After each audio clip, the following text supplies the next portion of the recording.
오늘 함께 묵상할 말씀은 열왕기상 19장 19절에서 21절까지의 말씀입니다. 거룩하신 하나님의 말씀입니다. 엘리야가 거기서 떠나 사밧의 아들 엘리사를 만나니 그가 12겨릿소를 앞세우고 밭을 가는데 자기는 12째 겨릿소와 함께 있더라. 엘리야가 그리로 건너가서 겉옷을 그의 위에 던졌더니 그가 소를 버리고 엘리야에게로 달려가서 이르되 청하건대 나를 내 부모와 입맞추게 하소서. 그리한 후에 내가 당신을 따르리이다. 엘리야가 그에게 이르되 돌아가라. 내가 내게 어떻게 행하였느냐 하니라. 엘리사가 그를 떠나 돌아가서 한 겨릿소를 가져다가 잡고 소의 기구를 불살라 그 고기를 삶아 백성에게 주어 먹게 하고 일어나 엘리야를 따르며 수종 들었더라. 아멘. 기도드렸던 것과 같이 오늘부터 이제 유년 요셉을 시작으로 겨울 사역이 시작됩니다. 성경학교와 수련회가 시작되는데 여러분께서 함께 기도해 주셨으면 좋겠고요. 특별히 교사들을 위해서 기도해 주셨으면 좋겠습니다. 수고하고 애쓰는데 여러분의 기도와 중보가 꼭 필요합니다. 매년 새해가 되면 신입교사 교육을 시행하고 있습니다. 4주 동안 강의를 통해서 함께 신입교사들을 만나고 교육하고 있는데 그 첫 번째 강의의 제목이 교사란 무엇인가입니다. 이 새롭게 시작하는 선생님들과 첫 번째 만남을 하면서 그 강의에 가장 먼저 하는 질문이 있습니다. 그것이 무엇이냐면 일반 교사와 기독교 교사가 다른 점이 무엇인가 라는 것입니다. 여러분도 한번 생각해 보셨으면 좋겠어요. 일반 교사랑 기독교 교사는 무엇이 다를까요? 그런데 이 질문이 단순히 그냥 교사에게만 해당하는 질문이 아닐 뿐만 아니라 이 대답 역시도 우리 모두에게 동일하게 적용되는 것입니다. 세상과 기독교의 차이점이 뭐라고 생각하시나요? 제가 교사들과 할 때 이 질문에 대한 답을 이렇게 이야기합니다. 일반 교사는 자신이 원해서 시험 보고 자신이 원해서 아이들을 선택하고 가르치고 결정하지만 기독교 교사는 자신이 원한다고 세워지는 자리가 아니라 하나님의 부르심이 있어야만 세워지는 자리다라고 이야기합니다. 일반 교사와 기독교 교사가 다른 점은 자신이 원하느냐 하나님이 세우셨냐의 차이입니다. 세상과 기독교의 차이도 마찬가지입니다. 세상은 어떤 자리를 결정하거나 자격을 결정할 때 그 자리를 자신이 선택하고 자격을 갖추기 위하여서 자신이 준비해서 노력합니다. 그리고 자신이 결정해서 그 자리에 갑니다. 그런데 기독교의 자리는 그런 것이 아닙니다. 하나님의 부르심이 있어야만 가능한 것이죠. 아무리 자격을 갖추고 아무리 그거에 대한 마땅한 요건을 갖췄다고 하더라도 하나님의 부르심이 없으면 절대로 그 자리로 세워지지 않는다고 하는 것입니다. 여러분은 집사님 혹은 권사님 혹은 장로님이실 것입니다. 근데 우리가 가끔 이걸 착각합니다. 집사님이 되기 위한 어떤 요건을 갖췄다고 생각하거나 권사님 임직 받으시려고 하시는 것들이 있잖아요.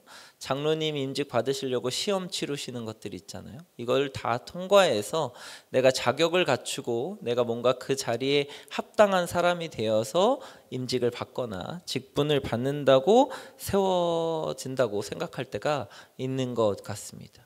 그런데 절대 그렇지 않습니다. 교회에서 주어지는 직분이나 자리, 기독교에서 세워지는 그것은 정말 하나님의 부르심이 없으면 결탄코 세워지지 않는 자리입니다. 이 둘의 결정적인 차이는 바로 그것입니다. 내가 자격을 갖추고 내가 무언가 이 자리에 합당한 사람이 되었다고 생각하는 사람은 그 자리에서 자신을 위해서 일할 것입니다. 그런데 하나님이 부르셨다고 생각하고 하나님이 세우셨다고 생각하는 사람은 그 자리를 하나님을 위해서만 일할 것입니다.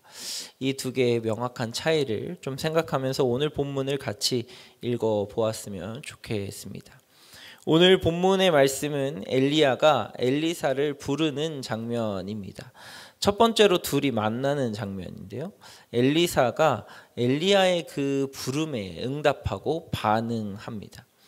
그래서 오늘 본문 말씀을 보면서 엘리사가 어떻게 반응했나, 엘리사가 어떻게 건강하게 좀 이걸 부르심에 응답하고 있나에 보통은 집중을 합니다. 엘리야가 엘리사를 만날 때 엘리사는 12겨리소, 그러니까 12쌍이 되는 소들이 밭을 갈고 있는 것에 12번째 소를 몰고 있는 사람으로 이해합니다. 그래서 성실하게 일하고 있을 때 엘리야가 불렀다. 엘리사는 성실한 사람이기 때문에 부르심을 받았다라고 해석을 하기도 합니다. 또 불렀을 때, 엘리야가 불렀을 때 엘리사가 부모님께 입맞추고 오겠다는 요청을 하죠. 그러니까 엘리사는 효자였다. 부모님을 잘 섬기고 부모님에 대한 예를 갖추고 효를 다하려고 하는 사람이었다.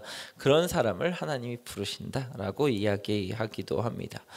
또 마지막으로 한 겨리소를 가져다가 소를 잡아서 그 길을 불태우는 그 불로 소를 이제 삶아 가지고 백성들에게 먹이고 이제 엘리야를 쫓아갑니다. 그걸 보면서 어떤 사람들은 자신이 가지고 몰고 있던 그 소를 잡아가지고 과거의 삶을 모두 청산하고 온전히 엘리야를 따르기로 한 결단력이 돋보인다라고 이 본문 말씀을 해석하기도 합니다. 뭐 다 맞는 말입니다. 엘리야가 이걸 당연히 갖추고 있었고 정직하게 이것들을 반응했기 때문입니다. 그런데 하나님이 엘리야를 부르신 이유가 그것 때문일까요?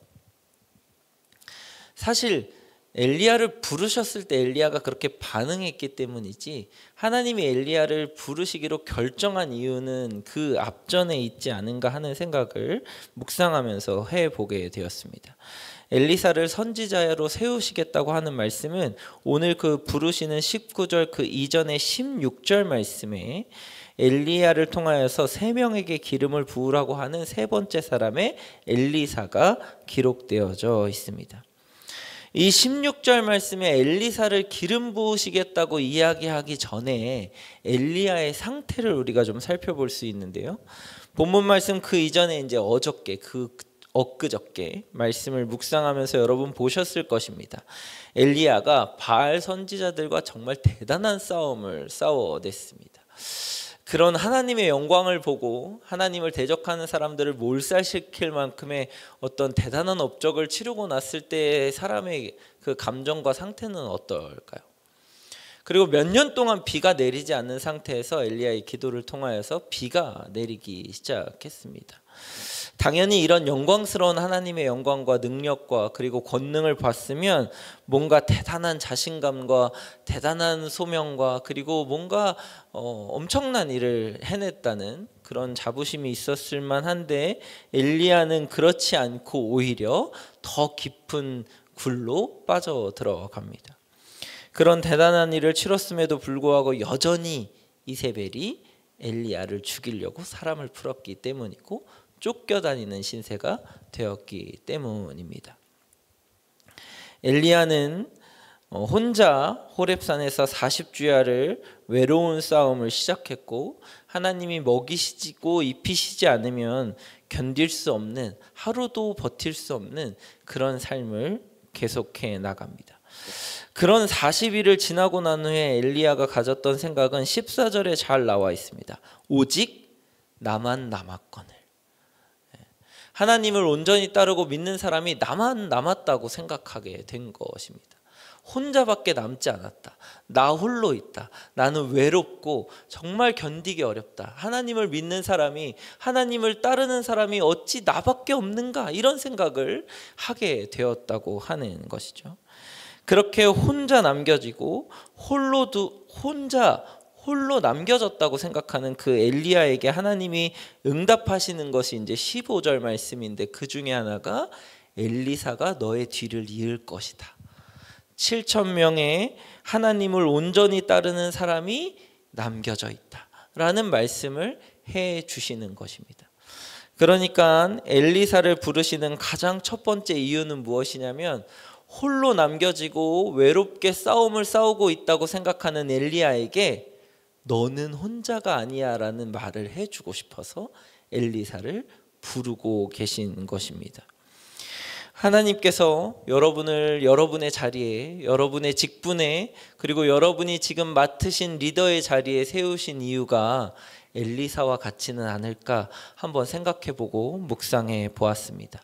저에게도 마찬가지로 여러분을 성도로, 집사로, 권사로, 장로로, 그리고 한 동네의 리더로, 순장으로, 그리고 목사로 부르신 첫 번째 이유는 여러분이 자격을 갖추고, 여러분이 조건을 갖추고, 여러분이 리더답고, 여러분이 집사답고, 권사답고, 장로답고, 목사다워서가 아니라 누군가에게는 너는 혼자가 아니야 라고 말해주고 싶어서가 아닐까요?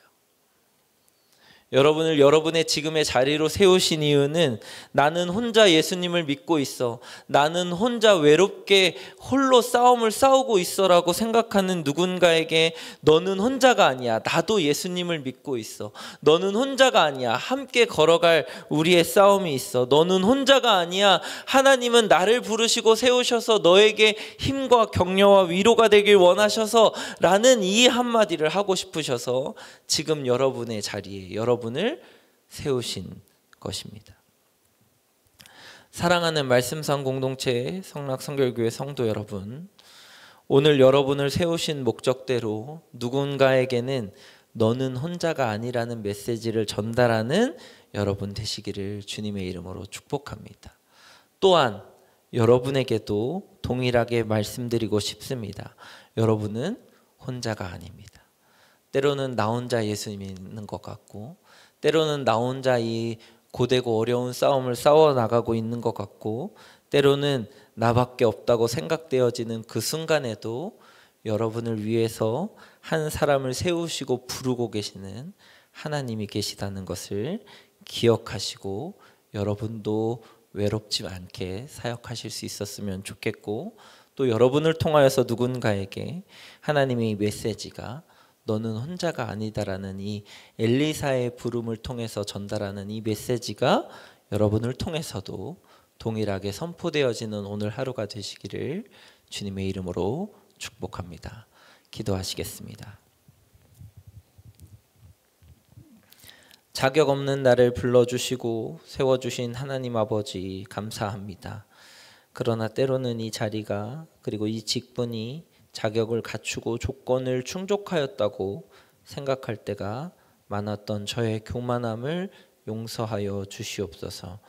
오늘의 말씀처럼 누군가를 위로하고 하나님의 메시지를 전달하기 위한 자리요 직분이요 그리스도인 됨이 되는 하루가 되게 하여 주시옵소서. 날씨도 춥고 경제도 어려워서 때로는 많이 쓸쓸하고 외로워하고 있고 또 생명을 포기하고 삶을 놓아버리는 누군가에게 하나님의 사랑의 손길과 위로가 되는 그런 오늘 하루가 되게 하여 주시고 그 일에 우리를 사용하여 주시옵소서. 나의 영원한 친구 되시고 동반자 되시는 예수님의 이름으로 기도합니다. 아멘. 이 시간 다음과 같은 기도 제목으로 함께 기도하시겠습니다. 지금 들은 말씀이 내 삶으로 이어지게 하옵소서. 2025년 또 다른 희년 3년의 복 말씀 묵상이 상입니다를 통해 말씀상 공동체가 풍성한 은혜를 누리게 하옵소서. 다음 세대 겨울 사역을 축복하시고 성경학교와 수련회를 통해 말씀으로 예수 그리스도를 경험하는 시간 되게 하옵소서. 원치 않는 사고로 고통 중에 있는 유가족들을 위로하시고 이 나라가 속히 안정화되게 하옵소서. 육체의 질병과 마음의 질병으로 고통받는 성도들에게 회복의 은혜와 평안의 은혜를 베풀어 주옵소서. 개인의 기도 제목과 공동의 기도 제목으로 다 같이 기도하시면서 삶의 자리로 나아가시겠습니다. 사랑과 은혜로 충만하시는